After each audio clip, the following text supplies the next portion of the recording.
donner la totalité d'une boîte mail avec tout son contenu à un salarié qui est parti de chez vous et qui vous attaque au prud'homme, est-ce que ça vous fait plaisir? Non.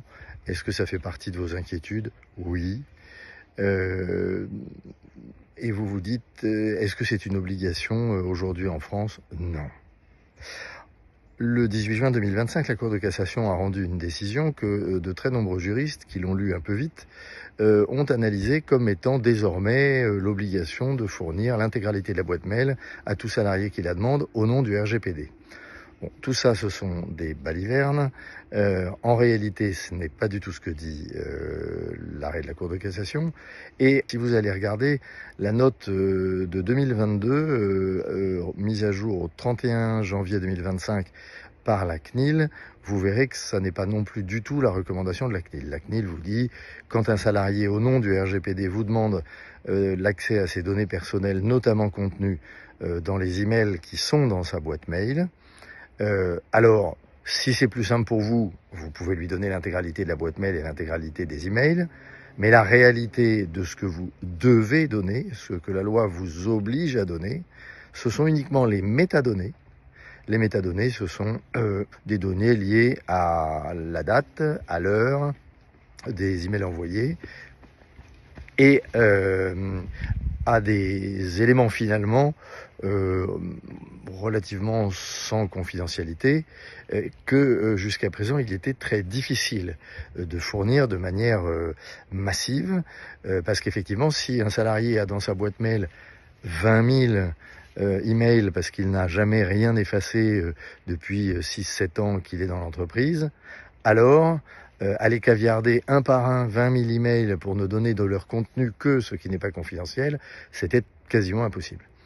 Voilà, sauf qu'entre 2022, la remarque de la CNIL qui disait si c'est plus facile, donnez tout, et aujourd'hui, il y a un petit quelque chose qui est apparu qui s'appelle l'intelligence artificielle et qui fait que vous pouvez très bien donner une boîte mail entière à manger à votre logiciel d'intelligence artificielle préféré en lui disant de caviarder sur chacun des 20 000 emails tous les éléments de nature confidentielle et puis vous lui expliquez ce que vous voulez lui faire retirer comme élément de nature confidentielle.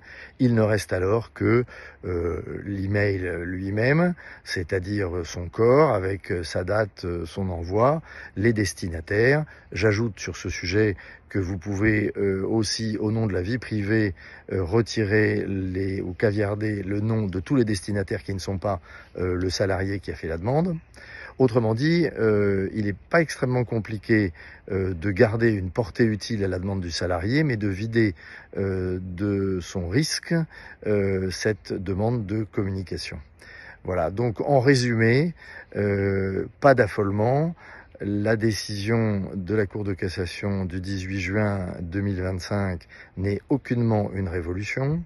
Et lorsque vous avez une demande d'un salarié en contentieux ou un ex-salarié en contentieux avec vous, de vous fournir la totalité de sa boîte mail au nom du sacro-saint RGPD, ah, saint RGPD, priez pour nous, eh bien, vous allez voir votre avocat, vous regardez précisément avec lui les textes et vous ne fournissez que le strict minimum.